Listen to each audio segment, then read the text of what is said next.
What a day. What a day, you guys. Like, seriously. Okay, hang on, because I have to find you. You know that.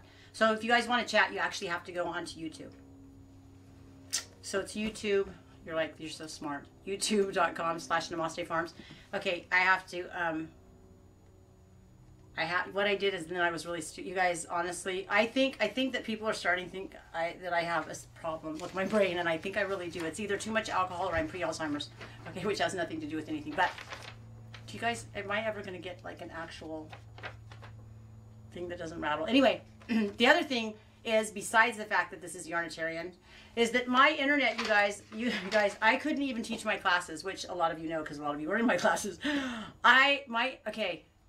I know that I said the Google dongle, like if you were here for the first episode, it was the Google dongle's fault. And then it was YouTube Live's fault.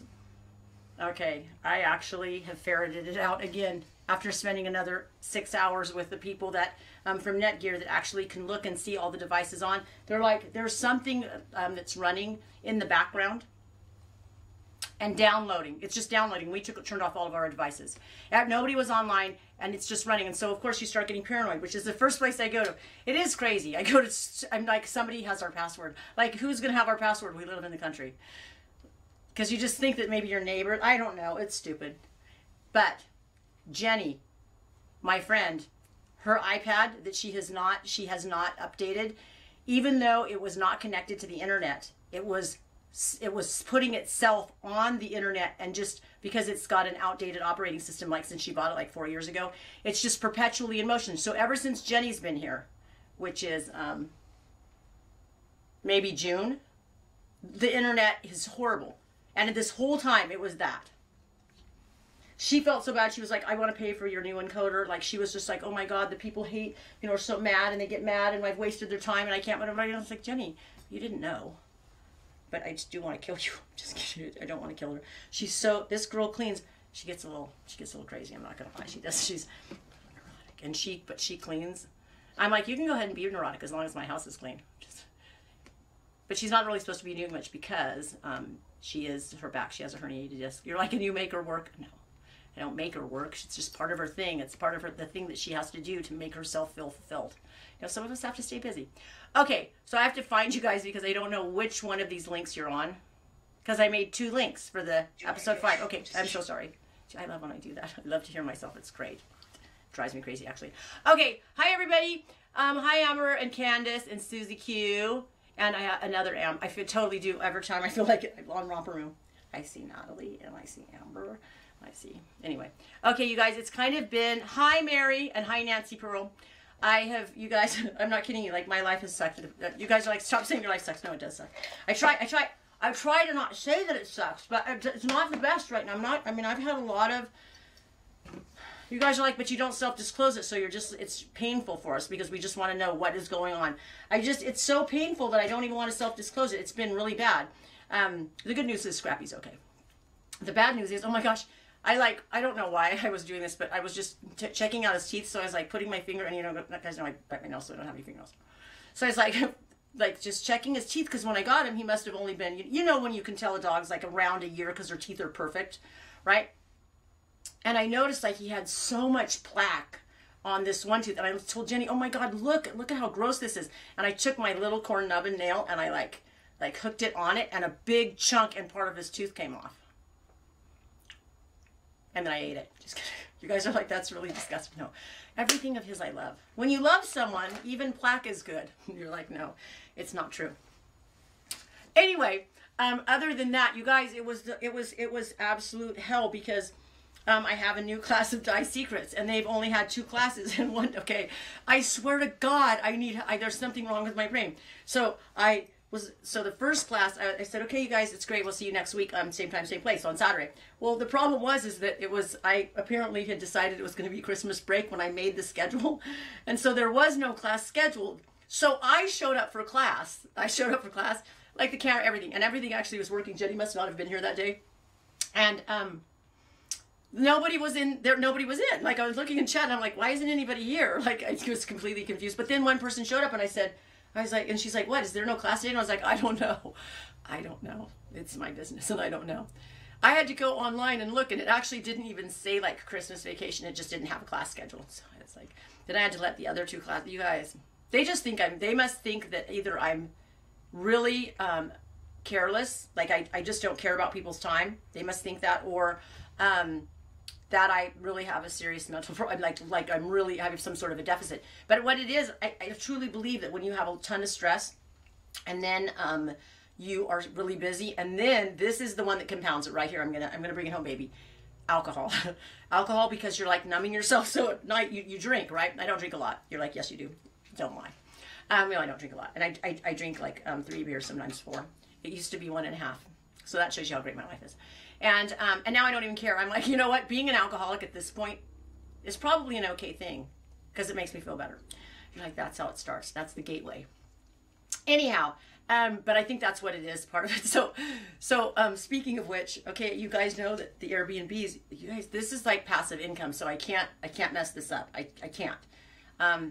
And there's a gal that was coming from Brentwood, she's staying for 3 days. And so she says, you know, I'm coming for my husband's birthday. We're coming for my husband's birthday, and et cetera, et cetera. So of course they only put 1 person, and I don't want to do it. I don't want to have to tell people. I just don't. But about, I would say 10% of the people only put 1 person, and you get charged more. That's just the way that booking these things are set up, is that you get charged more per person, right? So I have to like let them know. So I write her this. First, what I do is I send her the information for the wrong cottage, and then I immediately, but it's like this long, right? But then I immediately go, oh, sorry, I'm so sorry. And I sent her, I said, that was the wrong cottage. This is the cottage you're staying in. So I sent her the new one. So now she's got 2 giant like new messages. And then I simultaneously noticed that she didn't put the right amount of people. So then I write her this as nice as I can, say, you know, basically you need to change that because this is how we make our living. And of course Airbnb, so they make, and we really appreciate it, you know, and so could you please do that? She writes me back about, and so I actually put the thing where you can put the thing, change reservation, so it's sent to her, and it's going to charge her, because she's going to be here three days, it's going to charge her $90 more. So she writes me back and she goes, I didn't accept your request because I'm only 1 person. And I'm like, she's such a liar. These Brentwood people, these Beverly Hills people, right? From LA. I'm like, she just got done telling me, and I look and I read, and she's 1 person, all right, it was someone else. You guys, you're like, it might be a good thing to check and recheck, but what happens, and this isn't a lie, is that once you have so many people coming in and out, you cannot remember. I'm not kidding you. It sounds crazy. Even if you've talked to them and visited with them, you cannot remember which one it was, you know, which one you did this with, or which, you know, whatever. You just can't. It's really a crazy thing. You're like, stop the alcohol at night. No. It's one of my few happinesses. Please don't take it away. Okay. Oh, and then Nancy said that she missed last week and is anxious. And then, oh, and Candace is 40. Candace, that's kind of a milestone, huh? It's all down here from here. Just kidding. Actually, my grandma used to say this, and I used to think she was full of shit. She used to say, I would never, it was really hard for me to believe. I would never want to be 20 again. And I'm looking at her as like a 25-year-old going, yeah, right. No, I get it now. I get it now. It's the mind thing. Like, if you're, I think a lot of us are super, I was so, defensive and like protective of my, you know, nervous, like such a nervous person. And I'm still nervous. I'm still a nervous person, and I have nervous energy and high blood pressure, etc. But I'm just better about being able to shrug things off. You're like, that's right, because you get drunk every day. That's the answer. But I don't know. I mean, she was onto something. She was so hot. I'll never forget. She was like 55 years old. Never forget. First, she did a cartwheel. Which at the time, you guys, 55 now is like the new, like, you guys are like, what? The 55 is like the new 52? No, like the new 40, right? I don't know, something like that. There's something like that. Which doesn't seem impressive, because now, you know, everybody's super athletic. But this was, I mean, she died when she was 80-something just recently. So, and some young guy, I'll never forget, there was like 35-year-old trying to pick her up. Like, seriously, I mean, I was there. And I really thought, this is what I thought, not how hot is my grandmother. She was hot, by the way. I thought, what's wrong with him? That's what I thought. I know. Young people are so nice. They're so charitable, aren't they? Okay. Yes, and happy birthday, Candace. And then Candace says she's learned too much to go back. Hi, Christine Kuhn. And then Amber asked if I had my glasses on. And then Susie Q says, we're all human and it's good. And then Nancy said that she tried YouTube again and got on. And Chastity said, at 20, we think we know everything. It's not until we get older that we realize just how dumb we are. Oh my God. Boy, is that, you know, mine was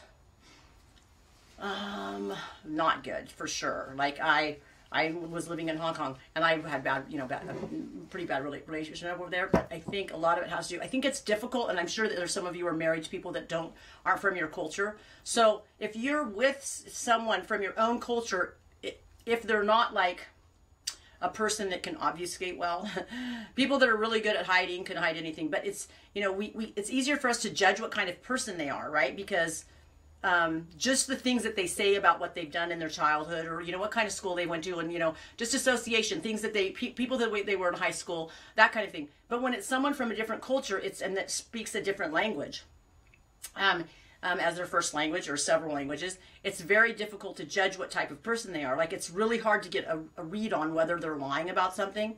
And so, like, in my own situation, that was it, is that it was really hard to know who this person was. And then I lived with him for 4 years, maybe 4 years when I was modeling there. And it was pretty brutal. It was pretty brutal. But, you know, you live and learn. My neck will never be the same because he used to put me in headlocks. Although, let me just tell you, I'll never forget. Like, I did talk to him, I want to say it was like 15 years ago, and he called me Ninu. He had a really pretty heavy French accent. And he said, Ninu, you cost me so much fucking money. That's what he said, and I did. Let me tell you, that's where I would get him back. If I needed to get him back on something, it would be in the pocketbook. Like, I just was mean. I'd get him back. And I'm not a vindictive person, but you have to feel powerful. Like, if you're being, if you in some way are being victimized, like, you have to get your power back. And sometimes, you know, I'm the absolute antithesis of a passive-aggressive person. But at the time, because you can't do it with, you can't physically fight a man, you really can't, that you have to get really creative. And, you know, you hit them where what's most important to them. And for him, it was like material things. So, like, if he did anything to upset me or hurt me, whatever it was that was his prized possession would be gone very shortly. You're like, wow, we really know the real you. That was then. Now I have actual, like, I wouldn't date somebody like that, right? We would just be done. Conversation over. Like, you know, one of the first questions. So, have you ever hit a girl? Which most people would lie. But I think you can kind of, I think the degree of horror, because especially, I have noticed, I will notice, you know, I mean, I'm, you know, still like, I don't know, I'll throw that out there. I don't know, as bait sometimes just for people I meet. And some guys will take a millisecond to answer. And just that millisecond in the eye darting, you just know that there's some situation that they just realize that they did hit a girl, but of course they have a great excuse for it. But instead they're going to go, well, you know, not really. Well, you know, not unless she hit me first. Ha, ha, ha. Okay. And then, let's see. And then Renee's Crochet Design says, my daughter just turned 20. It's such a great, that actually is, because you have your whole life in front of you. And then Nancy said, he clearly deserved it. I love Nancy. Nancy's throwdown. Tiny and a throwdown. And Amber says, my husband says I'm 32 going on 70 because I'm because I'm always spinning and knitting. Hey, no, I'm telling you, like, knitting, like, I think we need to make knitting.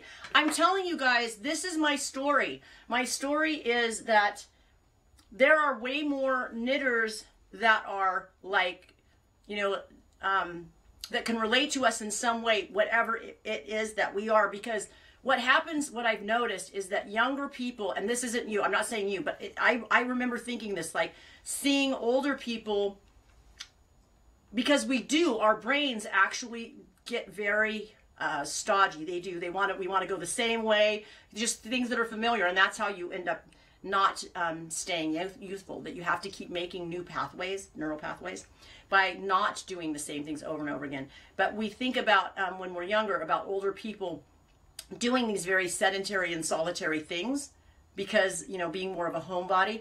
And I think it masks the fact that these people have a history. So some of them were prostitutes. Garrett, I know, because I know some. Some of them were swingers, and I know, because I know some of them. And some of them, you know, people that, you know, have had children die or were molested or, like, had, you know, but they just look like little old ladies. You would never know their history. it's crazy, but if we could like peel off the outer covering of like age, we would be able to see that we relate to them in so many more ways than we know. And that the idea of age doesn't matter. The idea of age doesn't matter once you have something in common. You're like, you're so full of shit, Natalie. No, I'm not. I'm not. I really believe that. Let's see. Hello, Liz. And greetings from California, my friend. And then Amber Pilkington says, my husband says the same thing. I'm the youngest old lady he knows. That's so funny. Yeah, I don't know, but isn't it, it's really, I mean, there's like I was watching this because I like, you guys are like, we already know you watch porn, etc. But there are these things that they, especially in England, they have those, what are the, oh my God, you guys, embarrassing bodies. They have like, they are not shy about showing somebody's cock. Like they full on, like a guy will come in here and go, yeah, I got a rash on my cock and I can't, or my bits in, my, what do they call it? My bits and pieces? I don't know, whatever. My junk. And he'll just like fully like, flop it out and they like pan right to it. I'm like, oh, I'm interested. Like there's one that's all about guys. Like the entire thing is about guys. I'm fascinated by it. And he's like, yeah, I can't really have sex because, you know, it bleeds when I have sex. And I'm just like looking at this poor guy with this really small penis, by the way. And his was fine though. It was like, he was just super sensitive and they're like, you know, make sure that they don't use a lube. That's like, I mean, this is the conversation they were having. It's like, okay, note to self. If I ever know anybody that has that problem, I know what to say. And he's like, you should use condoms, which, of course, you know, committed relationships are like, yeah, right. Okay. And then Nancy says knitting and spinning is like greasing the wheels in your brain. I think so. Actually, well, you know what it is? It's very, because we actually don't have a brain that, like people that meditate and will probably totally disagree with me, but I remember reading about aesthetics and they were saying that the brain actually isn't wired to not think about, you know, multiple things at once, like be, you know, are wandering constantly. And that's the art of true meditation, is like to keep bringing yourself back, every time you're, and to me, actually, that sounds like torture. I would much rather do something very meditative like knit or spin, where you just almost get into a trance. It's like a trance. You're just doing it totally by muscle memory, and your mind gets to take a break. Of course, I like other things to take a break. But I mean, like if I'm really going to take a break, probably spinning and knitting is going to be one of them. And I have to also say though, running for me is not one of them. Because I used to be a long distance runner, and so I'd go on, you know, 10 to 15 mile runs, you know, it would be like 8 miles usually. And then, you know, a couple times a month I would, you know, hit 8 to 10 miles. And all I would do is worry. The entire time I would just be worrying. It was, and it's definitely not meditative for me. It's just a time when my mind isn't doing anything except focusing on the fact that, you know, it's difficult and I have to, you know, I have to pace myself and I have to take, you know, you know, it's like focusing on the route so that you don't have to stop, because it's difficult to find, and especially in cities where you don't have to like hit, you know, stoplights or whatever, crosswalks. But I will, if there's something that my brain kicks into where I don't really have to do anything except the muscle memory, I worry. So it's not good, is my point. That's why I like to do things that are difficult, where I have to really problem solve. You're like, wow. Okay. I'm sorry, I'm reading because it's like going fast and I talk too much. Okie dokie. And then Stephanie is saying that we all have something in common. And that is, I mean, it is true, but it depends. You know what the hard part about that is a lot of people don't self-disclose. And this is the thing. So is that I feel that people need to self-disclose more and be vulnerable, because if you're vulnerable, which I'm going to bring up, I'm going to talk about Jenny. Jenny, I'm sure, is really appreciative that I'm bringing up her romantic life. Like, if you're in my life, you're going to become part of my vlog. And that's just the way it is, because I'm not creative enough to keep remembering what, you know, some pseudonym that I have for somebody is. But this when you self-disclose, there's an authenticity, and then somebody else feels that they can be vulnerable if you're vulnerable. And so then I think that's what really makes great communication, is you both have to be willing to be vulnerable.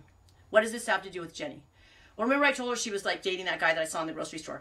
The problem with Jenny is because everybody brings baggage, right? But some people, I always say there's two things in that two personality traits that people should have, and you can develop them, and it's courage and resilience. So it's not about what has happened to you, because so many horrible things by the time you're my age probably have happened to you. Things that are really, devastating and that could really cripple a person. And so the ability to overcome that and look at them not as and not keep in this cycle of like where it's on loop and it's like your hamster on a wheel and asking questions, things like why, because things that are in the past, they're in the past for a reason, and it should constantly say why. And things like when my daughter killed herself, people would say to me, and it's just such a bizarre question, like why? Like it doesn't actually matter to me. Like me ferreting out why is not productive. What it does is keeps me in the game. It keeps me in a state of sorrow. It really does. But what doesn't keep me in a state of sorrow is recognizing that this is what the reality of what my life is, and that I have to move forward. And that experience actually did teach me that, when I say things, like if I say that my daughter died, or and that other people have, the same experience that I've known for years, and it's and then they're vulnerable, and then you become friends, because I think to have deep friendships, and that's really all I want in life, is a deep friendships with people. I don't want anything superficial. I'm just not interested. People have to be vulnerable. So with Jenny, what happened with this guy is that she's got this, she's like very fearful of relationships because her last boyfriend. He was such a nice guy. Like, he prided himself on being such a great guy. I love when people do this. They pride themselves on how kind they are. And then he would say stuff to her like, you know what, you would be a terrible mother. But it would be in a mood. And then he would not say, and I mean, she's like, would be an amazing mother. And things like, God, you're so pretty, you're so pretty, you're so pretty. And then he would say things like, except I really hate your lips. Like, I just wish, because she has them filled. Sorry, I'm like, I zipped my hair up in my pants. You guys are like, wow, you're flashing us. But and so doing stuff like that, saying you're so pretty, but then ripping it away like the next day by saying, I just wish you wouldn't have your lips filled if your lips didn't look like that. Or, it was really damaging to her. So after like 5 years of that, thankfully she moved here and now they're not together. But so she's really guarded. So they start, and he's just gotten out of a relationship too. But Jenny is so like, she's such a warm and wonderful person, but you have to get to know her, and you have to give her a chance, and you have to like not be too forward moving, and he wants a relationship and is not super forward moving, but he's like clear about what he wants, right? And as he does that, you can see her like recoiling, even though she really likes him. And so even though she really likes him, and she's not the most effective communicator, so the whole thing is so sad. It really is sad, because he's reacting to the fact that she's recoiling, so he's like getting guarded, and then she's getting more guarded because he's guarded, and then now like they're probably not even going to see each other. But the reason why he said that he doesn't want to, he actually offered to go and pick her up today in Huntington Beach, because she had to have like I don't know, so like some spine something. And you're like, you're really concerned, huh? You really know what it is. I don't know what it is, but it's something. And you're like, well, you didn't offer. I didn't. You guys, stop it. Stop it. I have packages that I have to send. You're like, you have packages you need to mess up because you keep messing up on packages. Yes, I do. Anyhow, so he said, he called her and he's like, I just have to let you know that because she smokes like 1 to 4 cigarettes a day. That's what she smokes. I don't even know anybody who can do that. Because, you go straight to the pack. And he's like, I don't really know if I want to date anyone that smokes. Okay, if she was a chain smoker, totally got it. 1 to 4 cigarettes a day, and she's so polite about it, and she washes her hands meticulously. I do recognize, I used to be a smoker, so, I'm one of those ex-smokers. But, I mean, just fucking have balls and just say, I just hate that. I hate the games. But it does feel like a game when you want to date somebody. They want to date you and you want to date them. Then you start getting forward moving, and then they're doing this. So in his mind, he's probably reacting to what he thinks is a game. But it's not a game. It's just the reality of that, she's got baggage, he's got baggage. Like, let's just figure it out. Let's try and be forthright. Somebody's going to have to be vulnerable and make the first move. Otherwise, this is going to happen. So that's where we're at. I was really brokenhearted about the whole thing, because they actually would make a great couple, and they really like each other. It's so stupid. And you know what? He's like 48 and she's 43. Good luck, guys, because I'm going to tell you, time's running out. You only have so much time in your life. You don't want to just waste it being guarded. You guys are like, we don't care. Oh, come on, you do. Let's see. And then CW is saying, so right on, I was no innocent back in the 70s. See, I'm telling you, CW, totally. I honestly, thank you. I love to be validated. And then Candace says, my two closest friends are old enough to be my mom. That's cool. And then kids don't get the same, they don't get that you still feel the same inside even when you're older. And that is really true. And then Nancy's saying, agreed, I'm like a 16-year-old looking out of the face of it. I know. And then Chastity's saying that she battles PTSD and panic disorder, and knitting and crocheting keep me focused. Oh, really?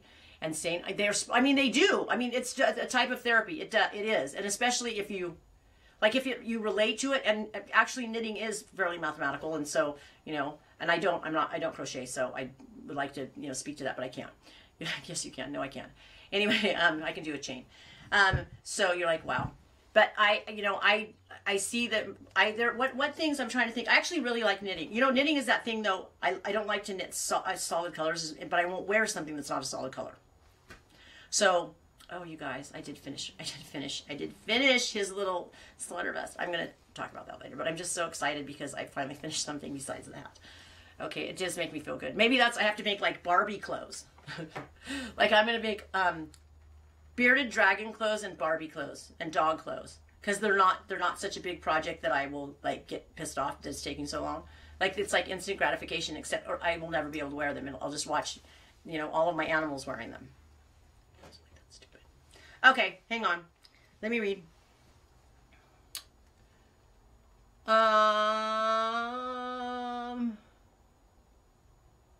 And then 2 live streams going once. Yes. So I have to go over to the other one. I don't know why the live stream is on, because I made another. Oh my God, you guys, am I going to have to keep up with both of them? I don't know if I can. My brain, you guys, I'm sorry. I really do think I'm not very bright anymore. I think that something happened to my brain cells. It could have been all the purple microdot and Mr. Natural Bladder Acid when I was a teenager. Okay, and then let me see. Thank you, Christine.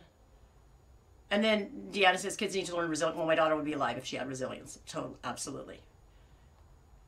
And then Stephanie's saying she agrees, but vulnerability is difficult. That's right, but that's what friendships need. Like, totally, like, to your point. But some people are just naturally, I naturally self-disclose. I just do. That's for some reason, somewhere along the line. Like, the things that we repeat and we do over and over again, it is because it's worked. So somewhere I figured out, I don't know where or I didn't figure out, because I'm not saying it's necessarily a good thing, but I figured out for me, it must have worked. And then I just became this person that self-discloses. There's pretty much, and I'm not lying about this, I don't think you could ask me a question that I would not tell you the truth to. And if it was so painful or personal that I couldn't give you a truthful answer, I would tell you that I would not be able to give you a truthful answer on that. That I'm not like ready to give you a truthful answer on that. And so I won't be able to answer it. But I honestly can't think of anything that you could ask me that I would say that to. So, but the vulnerability, you know, once again, if something's not difficult, is it often worth doing? I mean, yes, if we're just talking about, we just want mindless stuff, but I'm talking in general, like if you want a big reward, are there things that really are easy if you want a big payoff? I don't know about that. I don't know. I can't think of something off the top of my head. But somebody has to start. Okay, Christine, can you like copy this link, Christine Kuhn, and copy this link and then put it in the other YouTube? See, now I'm thinking. See, I kicked in. It kicked in. I'm thinking that if you share the link to this, then they can come over here. I had to start the two because I don't know if I put I think I might have done an Instagram. That's why I can't shut it down. And what happens is, you guys, I'm going to give you, do you want to learn about sausage? You're like, not really. The sausage making is like this. I have an encoder, and so a feed goes to this encoder, and this encoder splits the whole thing. So it's the thing that sends out to multiple platforms. So this encoder sends out to YouTube, so it can send out, I think I can have 5 channels going at once. So it's the one that splits. So it's not taking up bandwidth from my computer here, or my internet here. It's taking it from the share link, the video, the share link, the encoder. So that's the thing. And I think that I had made that, but I didn't notice until it was too late and I'd already posted the other one. So I was like, I just have to leave them. And that's the story on that. And you're like, it's a little mean though, because you're like, chat with me. And then no one can chat with you on the other channel because they don't have the link. Okay, so please do that for me, Christine, if you can. She's like, actually, I'm not your personal assistant, but okay. And then let's see. Choosing to move, and Amber saying, choosing to move on with life doesn't mean forgetting. That's right. It doesn't mean forgetting. And then Nancy actually knew Jory. Glad you were able to remove yourself from the loop. Jory would not have wanted you to be. No, Jory actually was a huge empath. God, I just want to cry when I think about it. It's a devastating situation. And you know what? I have to tell you a thing. This is pretty painful, actually, is that I dealt probably as well as a person could deal with a child's death. I dealt with it. I really had to go into my intellectual brain and get out of my emotional brain because my emotional brain was telling me to kill myself. It was just kill yourself, kill yourself, kill yourself, kill yourself. It's not worth it. You have other children and, you know, they have, you know, who knows what's going to happen with them. And this is so painful. Just kill yourself because really life is filled with pain, right? I mean, it just was telling me it was on fucking loop. This thing was just kill yourself. You need to kill yourself. Kill yourself. And then, I mean, because just for whatever reason, it does go to that. It just, you know, and people would say to me, essentially things, you know, like that, you know, Jory wouldn't have wanted that, or, you know, that is actually a good thing to say. She actually wouldn't have wanted that. She really wouldn't have wanted that. She was such an empath. But in some ways, I almost admired her because, this sounds horrible, but it's true. I almost admired her because while I sat there and pontificated about killing myself, the thought of doing it is just so final. I don't think I have that kind of guts. And somebody could say that's not guts, that's, you know, pain or whatever. It doesn't matter what it is. That commitment, like, and so people then again could say, well, she was young, so she didn't really understand. She was raised on a farm. She knows what death is. She knows, you know, she knows. Like, there's so much death on a farm, you guys. And she actually used to say, I feel bad because when my animals die, I don't cry. Well, of course she doesn't cry because she's seen so many die. I mean, it's just like you start to get desensitized. You learn that life is that part of life is death, and that's just the way it is. It's just a sad fact of life. But you just put one foot in front of the other. Was all I can say. It's a tough thing. Okay, and then Renee was saying, she was saying that that's passive aggressive, but now I can't remember what that was about. But I'm just going to agree with you because you always say good things. I'm serious. Like, I concur. And then Nancy was saying that guy's really a loser. Oh, is this the one? Yes, we're talking about cigarette. Honestly, he's such a good guy. He's so mature, you guys. Like, it's such a head fake. When they are so mature and the shit that's coming out of their mouth is so good, and then they pull shit like that. Like, I mean, I'm telling you. I think we're talking about the same thing. It actually did head fake me. It really did, because I was like, okay, this is so perfect for you because he's going to teach you emotional intelligence and you don't have any. This is a good thing. He's going to teach you like how to work through like what you're feeling, because she just like goes into lockdown. If something feels uncomfortable, she's in total lockdown, which almost feels like being frigid. It does. I mean, even if it's not sex, I know that normally being frigid is in more sexual terms, but I'm saying like even just in a conversation. You know, but she's really good at empathy.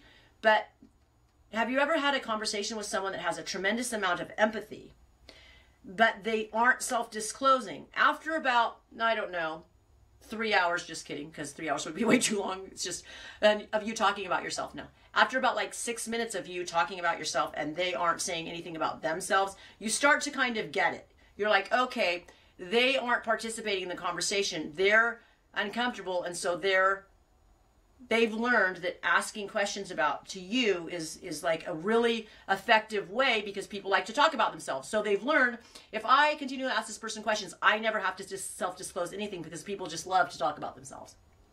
So like after about, you know, a few minutes, I normally say, okay, like I see exactly what's going on, and as much as I love you, you're going to have to start like self-disclosing.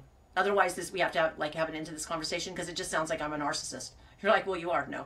But really, I'm think about that. Like conversations with people where they'll just, where they never self-disclose anything and they just keep asking you, which, I mean, it feels nice, but after a few minutes, it doesn't feel nice anymore. It just feels like they're escaping. And then Nancy says that Jory, hi, Trishy. And then thank you so, Trishy, I love you. I love you. I do love her.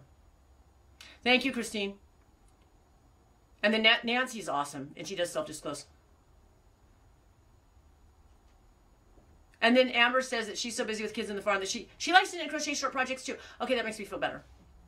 And then Christine says they're working good. And Jen Eddington says you can knit clothes for your chickens. Oh, like, because they call them chicken aprons. So like when the roosters mount the chickens, they don't like tear up their backs because the roosters, they end up tearing up the hens' backs. And it's pretty bad. So mine don't right now because I don't know. Do I have more hens? I think I might have more hens than roosters. But anyway, pretty much all of them except for the birds that are the leghorns. So any white birds are in there so that nothing can kill them because when you're a white bird and the moon shines on you, baby, you are toast to a predator. So white animals, typically where there are coyotes, white animals don't live very long unless they're locked away. And then Stephanie's asking about what is it about knitting along. Yes, okay, got you. Yes. And we're doing a hat first, right? So this is the thing, I guess, because we're gonna talk more about this. So what Trishy said is that, because I had said, well, maybe we need to do one that's like something where there's like, for the crochet people to teach them like knitting, like to teach them knitting. Trisha said that, because we started this thing called Teach It Tuesday in Reading Method group. So it's facebook.com/groups/Reading Method. And there's a bunch of free tutorials on the group. It's pretty awesome because we'd have Reading Method teachers and other people that were really skilled and it would help them, right? So if you're really skilled in something, we have you make a video, then it's a great way to get, your foot in the door and your name out there. Because it's hard to get followers. It is hard to get followers when you first start. And so in Reading Method, there's a couple thousand members, and so instantly you have people watching you. So I mean, genuinely, I want to help people. I really do. I want people to be able to be successful, and success is good for everybody. And even if it's not a business, and you just want validation, I mean, that's completely a valid form of, I need a tremendous amount of validation, a tremendous amount. You guys, it's really. You would be surprised because a lot of people think that I'm ultra confident, and I am a confident person, but there's a team of people really behind me that are always validating me and saying that I'm good at something or I truly need it. It's like I need a football coach is essentially what I need to constantly tell me that I'm okay and I'm good and I'm worthy, rather than I suck and people hate me and my stuff sucks and my eye for color sucks and like that kind of thing. I mean, I may as well just I honestly. I actually do need it, or I'd be tremendously depressed and I would feel worthless. And it's not a good thing. I'm not saying it's a good thing to need validation from other people. What would be the ultimate? But I don't know. Or if there are people that don't need validation, are they just narcissists? Because there's basic human needs we have, like love. We need to be loved. We need to feel important. You guys should look it up if you want to know, because and this is not a carved in stone thing. Like there's different opinions on what the basic needs are. But I want to say. There's like under 10 of them that I think are the core. Is it like 6 or 7? I can't remember. But there's like that people will identify as the basic needs that we have. And a lot of people will discount these things, like we should be able to like self-generate these things like love, etc. And I understand in theory that would be great, but we are communal people, really. We don't, of course there are people that are loners, but for the most part we want to be connected. Like that's why there's movies, constantly it's all the like romantic movies, etc. Because everybody's trying to find their one true love. I mean, it's unless they've been hurt so many times they're not interested, or unless there's numerous reasons for why but in general people want that. Okay, and then Sandy Dukeshire said she almost forgot what day it was. And then Miss Dahlia, hello. I love Miss Dahlia. Okay, and then Amber's saying they're too late in life to fix someone for the perfect man. You can't change people. I'm not a fix-it person. I am not a fix-it person. I'm just not. Because every time we're like, let's say we have these behaviors, every time we do them, we're practicing them. And practice doesn't make perfect, it makes permanent. That's what my gymnast son used to tell me. Practice makes permanent. And let's see. I'm reading, I'm sorry, you guys. You're like, wow, it's really boring when you read. Sandy's glass shock. Okay, here, I'm showing. And then Sandy Dukeshire says, I'm so empathetic, I even feel bad for assholes. Sometimes I do. So I agree. I'm not, but I don't know why. It's not because of that. I think it's because I feel bad for them that they're so devoid of empathy. I don't know. And then Amber's saying that she's driven when someone tells me she can't do something. She says, watch me. And I understand that too. And then Renee Crochet says, I think we all need some type of validation. And that, I mean, it is true. And then Nancy says, I'm the best. I love you. Makes me. And then you have emotional intelligence. There's a book, Candace Pert, I think, about emotional intelligence. Emotional intelligence, so that is like, so emotional intelligence is something that you it's such a huge component. People think that intellectual intelligence, like IQ, is so much more important. Like you don't hear someone bragging about, there's no like Mensa for like emotional intelligence. Is there? There might be something like that. I don't know. But, people will brag about being in Mensa, but there are plenty of people that work or like gas station attendants. You're like, don't be silly. Everybody pumps their own gas. Well, not in every state, but in California we do. Anyhow, but there are Mensa, people that work in gas stations, that are working at McDonald's, that that are constantly, pontificating about how they're members of Mensa. I think something that's really valuable, if you want to be able to relate to humankind, is emotional intelligence. I think it makes I don't know if it makes your life better, because I have a lot of emotional intelligence in my life. I don't know. I have to do a lot of emotional gymnastics to stay mentally healthy. It's a job. It's a full-time job. And Trishy's like, believe me, it's a full-time job for everybody around Natalie. It actually is. I'm very sensitive. Despite the fact my dad used to go, he used to say, oh God, what did I say to him? I said, God, it was something to the effect of, I said I am so incredibly sensitive. I get my feelings hurt really easily. And he said to me, and this is when I was in my 30s, he said, Natalie, anybody that says the stuff that you say to people is not sensitive. And I'm like, wait a minute. Wait. So basically, I think he was saying that I don't have empathy. Like I can say things to people, but the things I'm saying to them are true. They're factual. Okay, so I guess some things are subjective, right? It's factual because of my perspective, but I wouldn't make a statement of fact that would hurt someone's feelings. That wouldn't be it wouldn't be widely known. It wouldn't be something that was like I'm sure they've heard before. Like a self-centered person, I would say, that was a really self-centered thing to do. So my dad, he just didn't appreciate my candor. I think that's what it is. It's threatening, and it is threatening to a lot of people. Okay. And then Chastity says, I hate to see anyone so young take the yes. At that age, their life really hasn't started, but I can also see how they feel as if suicide is the only, yes, I know. It breaks your heart. It's harder, I think, with the internet, too, because, like, let's say, I'm not saying this isn't the situation with Jory, but let's say you have profound disappointment with something. The profound disappointment can be not just, like, localized, like, let's say the people at your school know, but it can actually now... everybody will know, because it will be on Snapchat. It will be on, it will be on whatever, other Instagram. It will be on there's no, it's so much more global and monumental, because like if you wanted to ruin someone's life in school, like make them feel certainly like their life was ruined, it would be pretty darn easy because of all the social media, and interactions have changed so much, and people online they are just mean.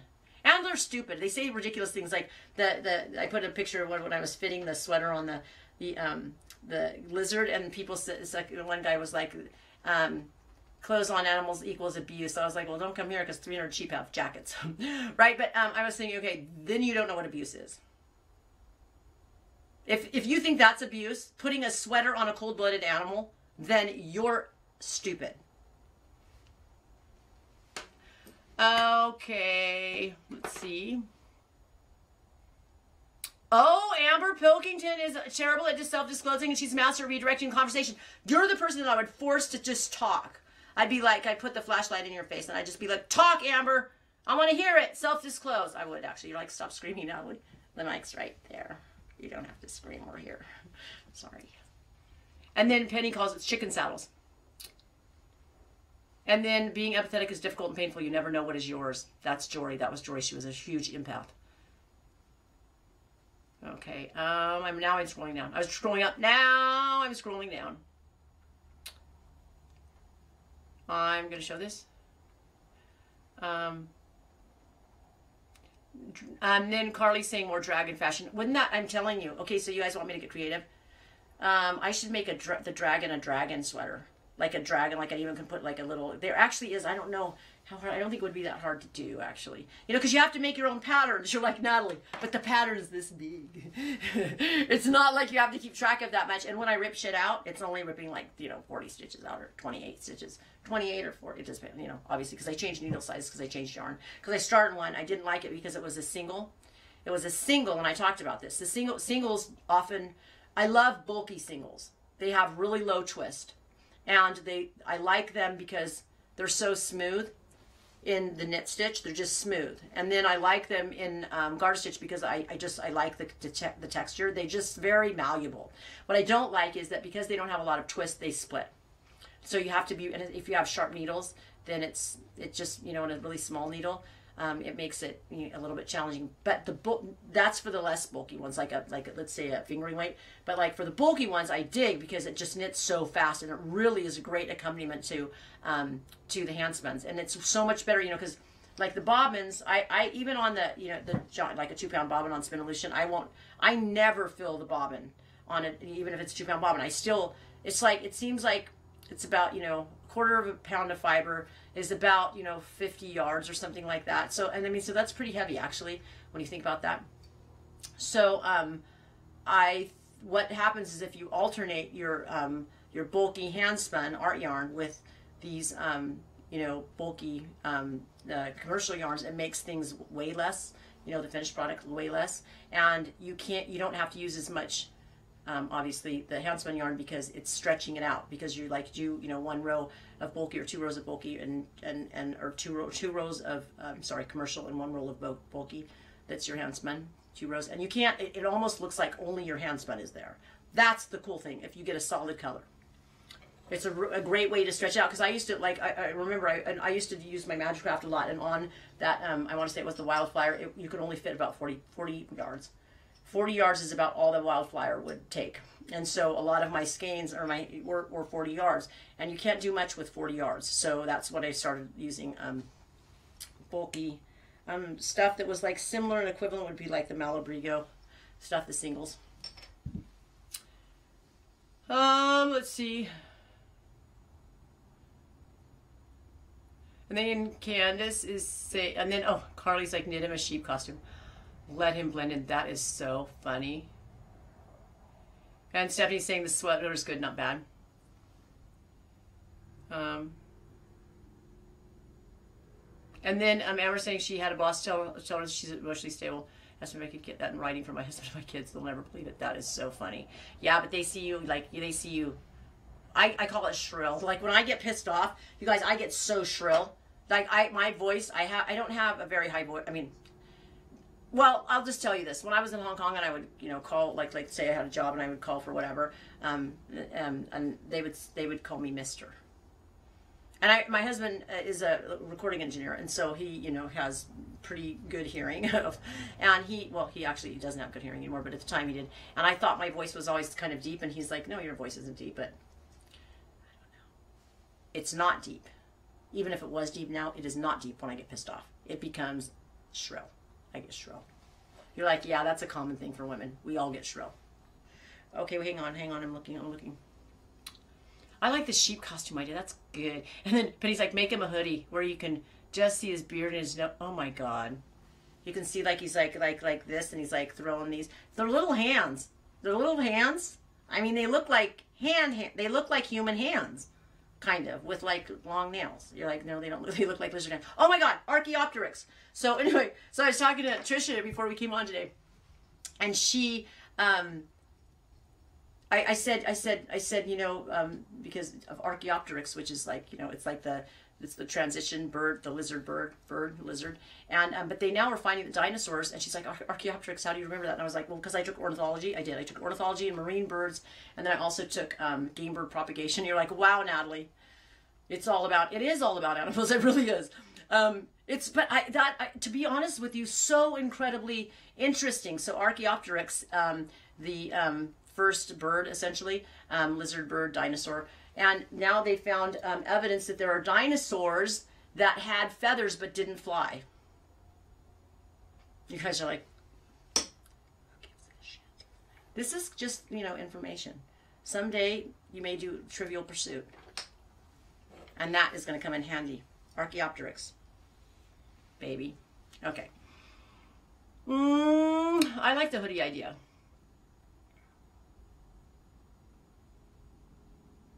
Okay, and then Amber's saying, people have a huge misunderstanding of the difference between humans and animals. Yes. These days, yes. For instance, my mom thinks it's sweet to cook her dog dinner every night and her dog is obese. Okay. Yeah. Okay, you know what that is called? Called human selfishness. Human selfishness. And I'm just going to say something. Like, let's say that we're trying to, every time, okay, and people do this because we are selfish. They will only think of things in their terms. So, like, let's say a situation arises with you, for example, and the only way that I can interpret is the way I would interpret it. And you keep trying to tell me I'm wrong because that's not how you feel. And I'm like, no, that is how you feel. We feel the same.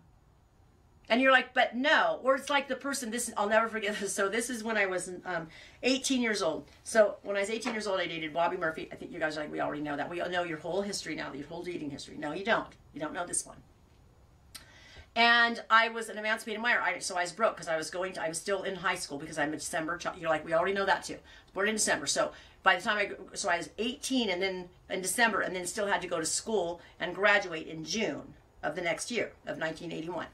So it was really hard because I'm trying to support myself and also at the same time go to school, high school. So Bobby pulled lumber on the Green Chain for Georgia Pacific and made a lot of money. I mean, they made a lot of money. It was a union. They made a lot of really good money, and he would work overtime all the time. So anyway, he had all this money, and my boyfriend. And so what he buys me for Christmas is he buys me not something I need, like clothes to work in, clothes to go to school in. He buys me an Atari. I actually cried when I opened it. I started crying.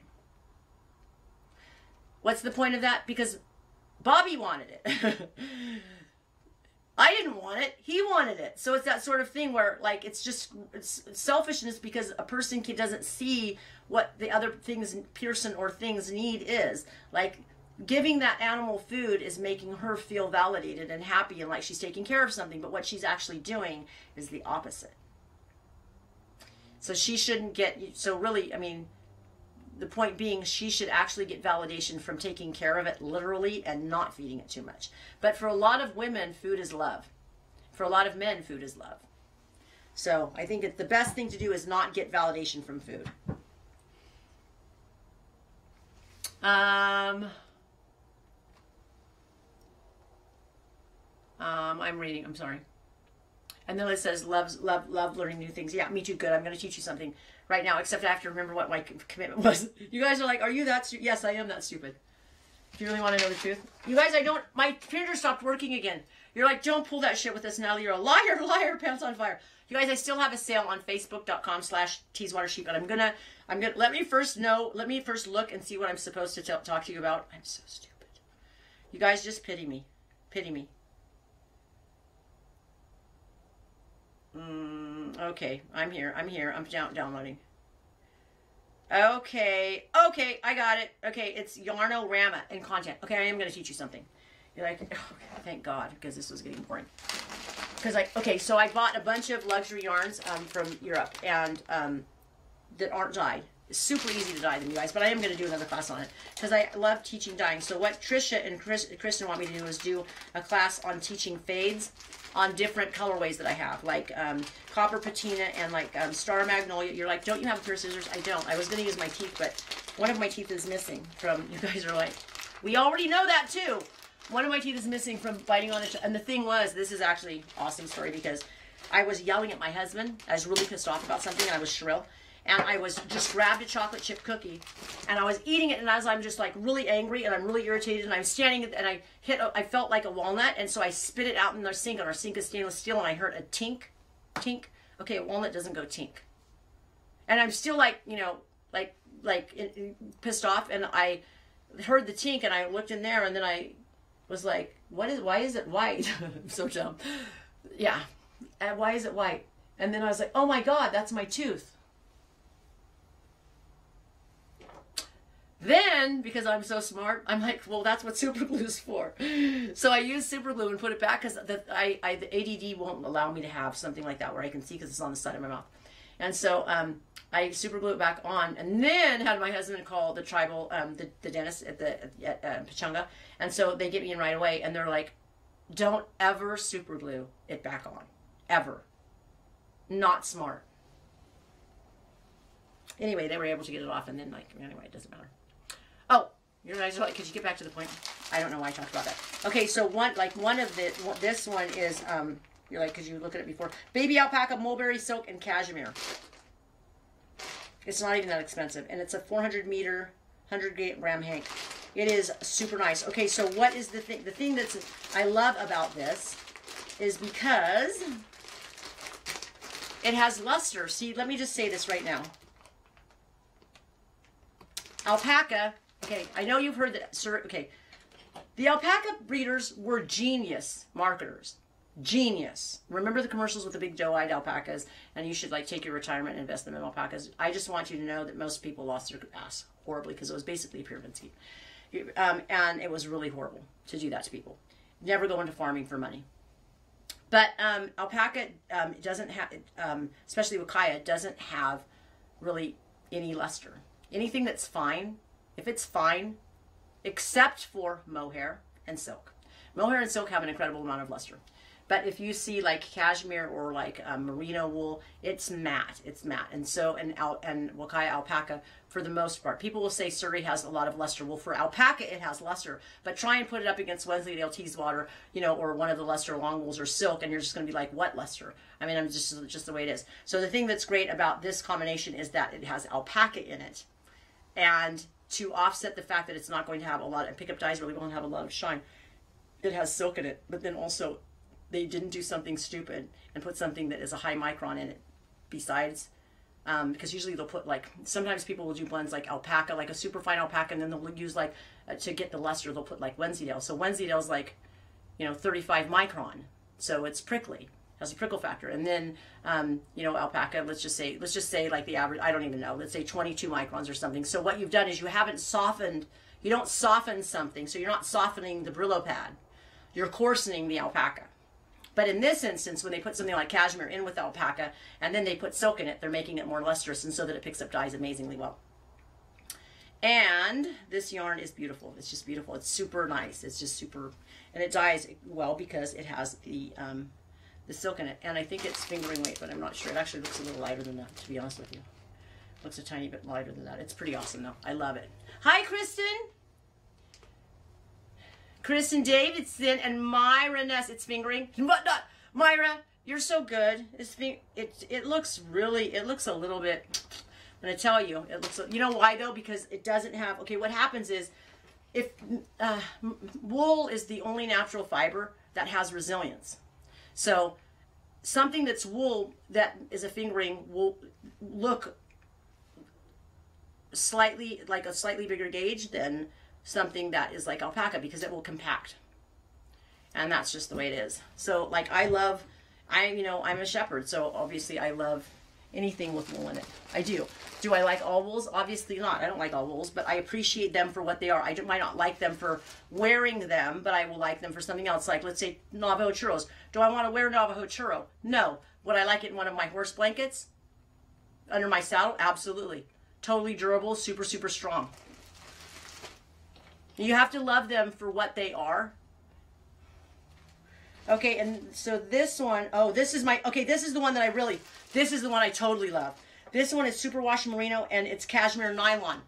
So you can have a sock yarn, and superwash, just let me tell you, superwash dyes amazing. It picks up dye beautifully. Everything is so vibrant and gorgeous. This one, oh my God, and it's so soft. And it's so, what happens is because they put the nylon in there, it makes it strong. So normally, you know, cashmere socks and like a fine merino you don't really want is a sock yarn because it's not durable, right? It's going to pill. But because it's superwash, it's not going to pill. Because it has nylon, it's going to be strong. And it's good, and the cashmere makes it soft. You guys are like, and then I have a yak. You guys are like, do we have to go through all these? I'm just, you know, I'm just sharing. I want to share yarn.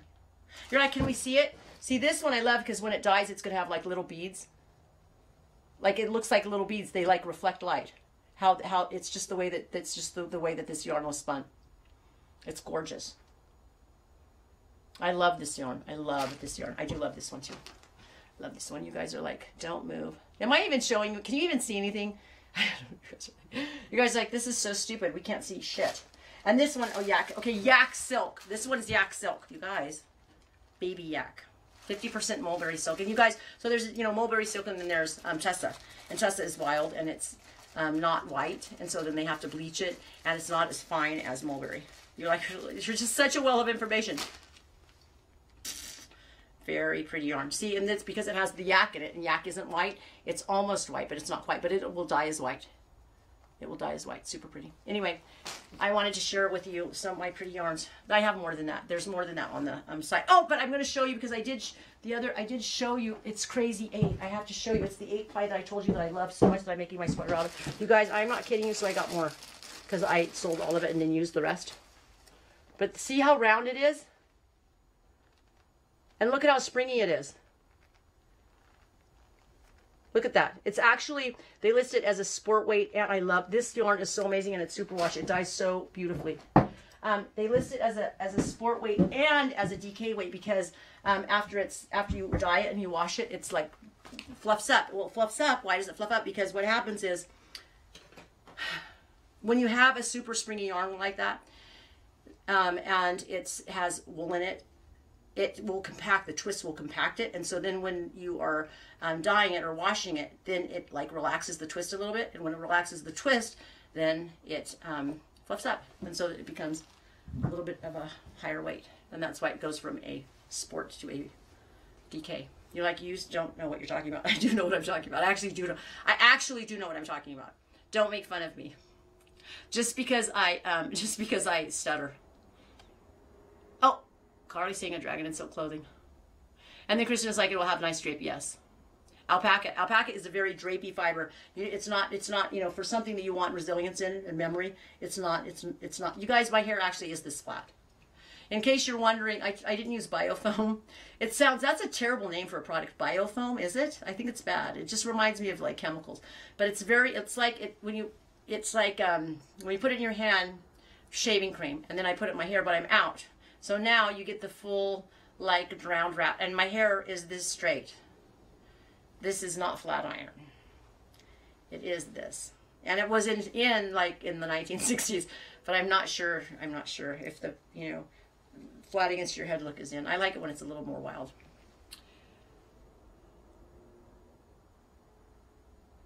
And then Amber saying, you don't talk much about Angora rabbits. Okay. And then she said, I'm starting to think I need to do research on keeping sheep myself. Okay, I'll talk about Angora rabbits because I used to raise them, English Angoras. Betty Chu. So for those of you who know, Betty Chu was one of these people that has been raising rabbits forever. And she's like I want to say she's a judge. She is a judge, I'm pretty sure. But like getting one of her rabbits is really hard. She doesn't like to sell her rabbits to people, which instantly makes you want to get one. Like the minute somebody says, Natalie, you can't have it, I'm like, oh, yes, I can. Watch. And anyway, I ended up getting rabbits from Betty Chu. But she is able to grow the stable of her English Angoras ridiculously long. Like ridiculously long. Just silly long. But I want to say, at one time, the most I think I ever had was maybe 6. And it was such a nightmare for me because first of all, I was so worried that I had swamp coolers for them. And I was afraid in my barn, the swamp coolers, like if the electricity ever went off, they would be dead.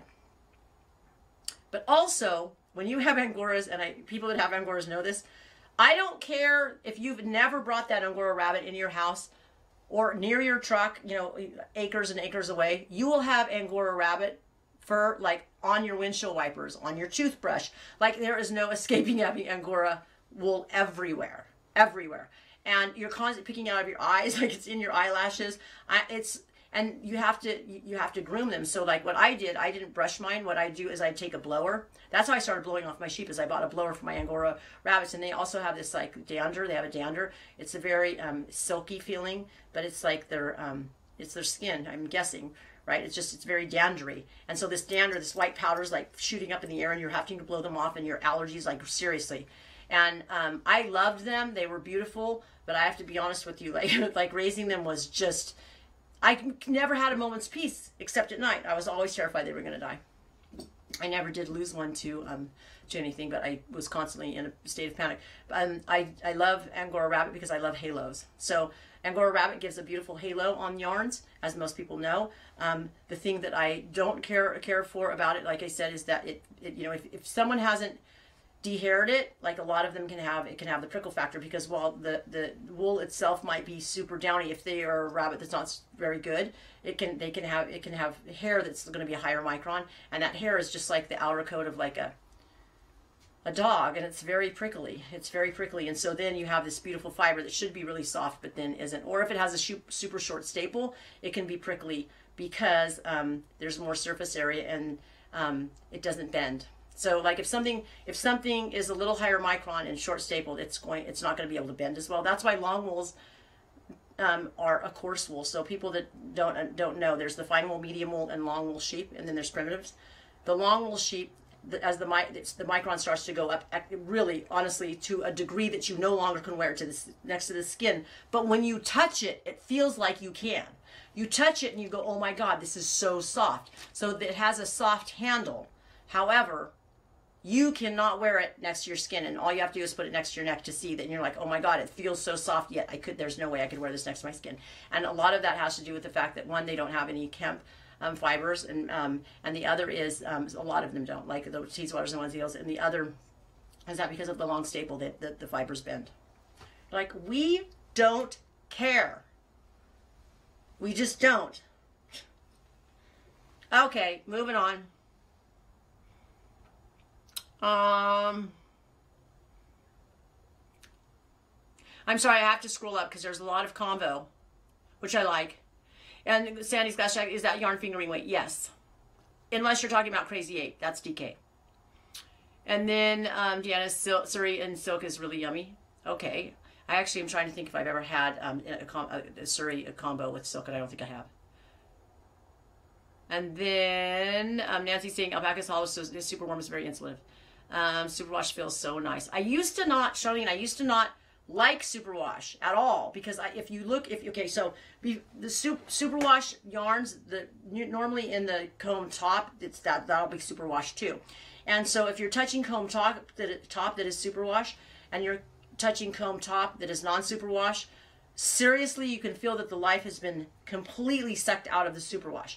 So when there's no twist in it, when it's not made into yarn yet, it feels completely different.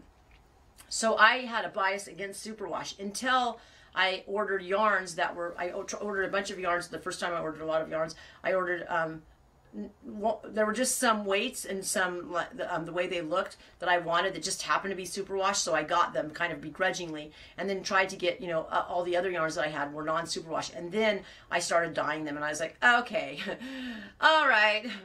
It's really hard to dye non-superwash after dyeing superwash, because you're just a fucking genius. Like, you look at your work and you're like, wow, am I good with color or what? And then you go and do the same thing on non-superwash, and it's like, it's like, really? Yeah, it's not. It's just not. Superwash just picks up dye amazingly well, but it's because it's processed. Nancy's saying very lustrous, the yak and silk, and soft. And then the 50-50 yak silk is so pretty and shines like a diamond treasure. Oh, shushy. And then Penny saying memory, and that's with the wool, memory. And then Amber saying, I think it's fascinating. I have no idea what a yak feels like. There aren't many of them in Michigan. Actually, there are some yaks. You know who has yaks is a gal in New Jersey, and they're pretty awesome, to be honest with you. And it was so funny because I said to Trishy today, people think yaks are water buffalo, and she's like, they're not. No, they're not water buffalo. Water buffalo or water buffalo. But yaks have an undercoat, a downy undercoat, much like camel has a downy undercoat. Short staple undercoat. And then Carly's saying to Amber that Angora is amazing. I love Angora rabbit. Raising them was really brutal for me because I love a halo. I do love a halo. So what I'll do is I'll take, okay, so if you get super kid mohair, like really super, like kid, like first clip super kid, it often can be so soft, and so low micron and so lofty that as I'm shearing it, the breeze in Temecula comes up every day at about 4 o'clock, it's blowing away. And I'm not talking about a wind, I'm talking about a light breeze. It's blowing off my shearing rack, off of my platform. And I'm like reaching out as I've got this little tiny thing, and they're so little, like Angora kids, they're so tiny. But it's so incredibly soft. But what I'll do is I'll take it and then spin it into yarn and back comb it. So as I'm spinning it, usually if you put it on, if you use like a great one would actually be one of the other yarns that I have to use as a core, which is it's the kid mohair and silk. And then you take and if you have like a mohair yarn, they're very sticky. So things will stick to them. So if you take and you are putting on and using the mohair yarn as a core for the mohair, for the kid mohair, and then you're back combing it. So literally you could either run it back through, put it onto another bobbin, and just instead of spinning it, you're just back combing it, and then it makes the halo even more. And so you have this amazing halo. I just think halos are beautiful in yarn. I love halos. And why would you do that? If you wanted something that wasn't like a lace weight, if you wanted to use a mohair yarn that was super soft, had a lot of luster because it had silk in it, and you wanted it to not be a lace weight, you could take that mohair yarn that was lace weight and use it as a core and use kid mohair with it, and it would be awesome. And then Sandy's got check saying, are they all fingering weight? No, they're not. There's some ones that are almost one of them actually looks like a worsted, but it's not. They call it a DK, but it does look worsted. There's quite a few, and then there's a great one that is a single. It's called Single and Fabulous, and it's super wash. So I love it, and it dyes amazingly well, and it also is great. Like I said, it's just so great because if you look at your yarn, let's say you take your hand spinning yarn and you kind of close your eyes like this and you look at it, and whatever color really is prominent to you when you're just kind of squinting, that's the color that you dye your base for whatever you're knitting with commercial yarn. You just dye it that color, and then it'll just intermingle between your hand spin, and it's awesome. And it's hard to find a superwash yarn in this weight, in my experience, in online. It's just a good yarn. It's a really good yarn. Okay. Let me see. My stomach's growling. And then Trishy's saying the Crazy 8 is Sport TK weight. It is. And then she's saying they're all on the Teeswater Sheep, facebook.com/Teeswater Sheep. And then Amber says I have tons of lint rollers. No shit. If you got Angora rabbits, baby, you got the lint rollers everywhere. It's like every room. It's not on the website. It's on, it's on Facebook, but. And then Angora is everywhere, Carly says, and she has 2 rabbits. She finds their fiber even in the room. I know. I'm telling you. I know. And then Charlene saying she purchased some alpaca socks and some hand-dyed yarns, and they're so nice and squishy. I love dyeing my own yarn. And then Hammer says, fun fact, reindeer are caribou. My annoying brother Googled it at Christmas just to prove me wrong. Oh, you were wrong? I hate when you're wrong. I just hate when you're wrong. Amber, I want you to be right. I want you to be right, baby. I want you to be right. Okay, I have to see what else I'm supposed to. I can't. Can you believe? It's like a colander. Like information goes into my brain that I'm supposed to do, but at least I'm writing it down. Okay, Yarnorama. That was it. Okay, sweater vest and lizard. This lizard. Okay. I already got through smoking and single. I did that one. You guys are like, could we have our cue cards, please? Damn it! Tell my printer to stop being a dick. I want my, I have to text Sean and tell someone to bring the, oh my God, you guys. I don't think you can see him.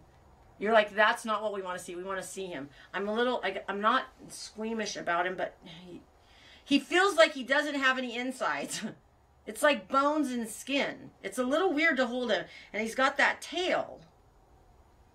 Hang on. Last time they didn't. He's so beautiful. So, and then somebody wrote, he's mad. That's why he's showing his, like, gray on his beard.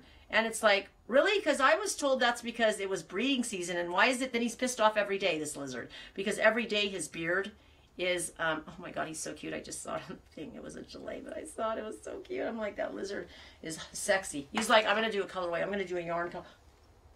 You guys are like, what about the giveaway? Trisha, you got to pick someone. She's going to pick it random.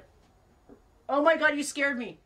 She's here with the lizard. I thought you were the mannequin. Like, you were the mannequin. There's my daughter. Where's it biting? You want my dog? I want your dog. Here, thank you. Okay, you guys, get ready. You just hold him like this. It makes me so nervous, you guys. You guys. Okay. Did you take his jacket off? Did he take it off? Yeah. He took his jacket off, you guys. Asshole. So this is his jacket. He's so beautiful. I'm scared because I don't want to drop him, because you guys would be like, and then Natalie dropped the lizard and her daughter had a heart attack, and we did too. Look at how beautiful he is, you guys. He's a citrus. He's citrus or lemon? Or citrus lemon? Citrus lemon. Citrus lemon. Does he have any other titles? There's like something else about hypo something, but He's so... I'm telling you, I'm in love with this lizard's color. I'm a little afraid of him, which is so stupid. She sleeps with him under the covers every night. I know I already told you. She does. Here. Thank you so much for bringing him. yeah. Oh my God. You guys, he's so cute. Did you guys see him? I mean, did I hold him right? I was a little... Okay, I'm seeing now. He's so... I mean, he's so sweet. Dr. D. Doofin, whatever his name is. I don't even know. I don't know exactly what his name is, but it's something weird. And I just call him Dr. D. See, he got an erection. Did you see his tail? He's got Peyronie's disease. You guys are like, okay, don't be weird. Did she honestly just say that? Yes, she did. He's bigger than you thought. Amber had those. And I'll tell her, Nancy. You guys like him? I like him too. I know, and it's not abusive. He took it off, the little bastard. And there's not buttons. He had to like slip out of it. It's not, and it's actually form-fitting. Like I did short rows. I fit this little sucker around him because I wanted it to be. I mean, I wanted it to. You know why I wanted it to be a sweater vest? Because I didn't want his arms. You know, I didn't want to hurt his biceps. Getting his arms in, and he's got those little hands with the little claws on the end, and then you have to loop them through. You know, you guys are like, it's so. Okay, so everybody votes that I'm going to make another sweater. Okay, I am going to make this one another sweater. I don't think he dislikes it, despite what people think and the cruelty of it. It's not cruel. You know what's cruel? The fact that I'm sitting here with only one beer. That's cruel. Oh, yarn. Okay, because everybody wants a giveaway. Okay, I've got, let's see. I already sent out the other giveaway. You guys, I am so sorry. If you order stuff for me and I make a mistake, I will always fix it. I'm telling you, you have to take pity on me that my brain is, you guys, if you would have known this morning, I actually started crying because I'm just so overwhelmed and I have so much responsibility. I actually did. And it was hard because even alone, I don't want to cry. I'm so stoic, I really am, that I don't want to cry in front of myself. And I'm trying not to cry, and my pants, you know, and I have like light color pants on, and all I can think of is as the tears are dripping onto my pants is my mascara getting up? Is it running? Yeah, that's what I'm thinking. I'm thinking, is my mascara running? Is it gonna stain my pants? So stupid. But I tried not to, and I pulled myself out of it. Okay, so this is gonna look really ugly. Stop it. It's because it's going through the internet. It's not ugly. It's actually beautiful. So it's sock weight, finger weight. Sock yarn is just fingering weight with nylon. Okay, so it's like this is going to be variegated. So one side is going to be purple, and then the other side is going to be speckled. And so when you are knitting variegated yarn, you want to have multiple balls. I love saying that word, going at the same time, so that you don't have so that there's not a lot of variation. Because if you don't, that's the dogs are making me nervous. Because if you don't, then, and you'll notice that, you know, because it's hand dyed, there's going to be variation. So to make it more uniform, you want to alternate rows. Which, you know, so what I do, so this is what I do. When I have two yarns going at the same time, for those people that aren't super knitting savvy, continental knit one color and have it on this side of the, on this finger and have your other one on and use a throw. So throw on one side and on the other side pick. And that way it's just seamless and you never end up having your yarn all wound around. You're like, well, Natalie, that was a great tip. Anyway, so this is the giveaway, and there are, let's see, I think there are 3 or 4 of them. They are, I want to say, are they 400 yards? I think they are. They're 400 yards. There's 4 of them. So there's 4 of them. You're like, well, last week, I think the person got more. Did they? I don't know. So yeah, it's pretty, it's like a super electric violet. And then it like is speckle, and it's actually quite beautiful. It doesn't photograph that well, but it's really beautiful in real life. So somebody gets all 4 of these, whoever Trishy says, and it's superwash, by the way. It really a nice yarn, a good yarn. And whoever Trishy says is the person, then you guys have to send me your email, your address, because email, I can't send that through email. And I will send it to you. And I'll try and do it in a timely fashion. I'll try and actually send you the right thing. I have a painfully bad track record all of December. I've just been such a fuck up. I honestly don't know why anybody buys anything from me anymore. You're like, they don't. But seriously, I don't know why. But I'm always remorseful. I'm highly remorseful. But I'm going to try and get my shit together, okay? Just take pity on me is all I can say. Okay, anyway. So, wait. Amber Whole Trust. Okay, well, that's the winner. I'm happy for you. Wait, please say you're going to do something with it, though. It'll make me feel good. If you just stuff it away. And if you hate it, you can give it to somebody else. I mean, you can always do that. But don't hate it until you knit it. I'm dead serious. It's really, like, especially with these yarns, you have to knit them before you start hating them. And the one thing that makes you want to knit is dyeing your own yarn, because you can't believe how beautiful it is. You can't believe you made it. And so we're gonna do a yarn colors class. If you guys, anyone's interested in it, it'll probably be a series. It'll probably be 4 classes, and they're usually like an hour to an hour and a half, and it'll be online with perfect internet. I love Jenny, but I want to kill her over that. I really do. And my classes, when they find out, because I would like to lie and say something else, like it wasn't somehow connected to my fault, but it wasn't on Saturday. But on Sunday it was, because she wasn't here on Saturday. It was YouTube on Saturday. Anyway, okay, you guys, I'm done, because I got to go drink. I got to drink. I got to I got to drown my sorrows. I got to drown my sorrows, baby. I'm kidding, not kidding. I'm just like, I'm going to be a big girl, though. I'm not going to cry. I'm not going to cry. But if I do, I promise I'll take a picture of myself, and then I'll send it to you. I'm not a very pretty crier. Okay, you guys, I want to see you next week, okay? And I really appreciate your support so much. And please, if you want to buy any fleece or any yarns, go to facebook.com/teeswatersheep, and they're still up there. And then Kristen will invoice you. You just comment on what you want and how many you want, whatever, and then Kristen will invoice you with shipping. If you live out of the country, you have to let her know, because then I will bill you shipping after I've already generated a label. I'm going to start getting things out tomorrow, but I want to tell you honestly how much I appreciate you guys. It just makes me feel so happy that you guys care about what I have to say, and I love to read your comments. Like, it makes me feel, it's really hollow. To be honest with you, Facebook commenting is really hollow. But this doesn't feel hollow, because it feels like we're really interacting, and it just makes me, it like warms my heart too, because you guys say a lot of uplifting things, and I learn. So anyway, we'll see you next Tuesday night, 6 o'clock. Be there or be square. Thank you, everybody, so much. And